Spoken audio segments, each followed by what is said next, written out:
Esse ano de 2025 foi um ano desafiador. Mais precisamente, a gente pode dizer que foi um ano de recomeçar. Depois da pandemia que a gente teve, que atingiu nosso país quase 2 anos, a gente teve aqui no Rio Grande do Sul, em 2024, as enchentes. Foi um momento desafiador na área econômica, na área de união das famílias, na questão de solidariedade.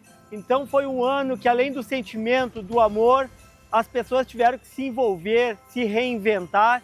Então foi um ano que ele praticamente ele encobriu o ano de 2023, 2022 e 2024. Daqui para frente a gente precisa se unir, precisa tocar as coisas para frente para que a gente esqueça esses grandes episódios que tivemos aqui na vida, na comunidade, no dia a dia das pessoas. E apesar de tudo isso, a gente conseguiu avançar muito, conseguimos avançar na nossa cidade, conseguimos desenvolver o turismo e o nosso mandato também, sempre à disposição da nossa comunidade.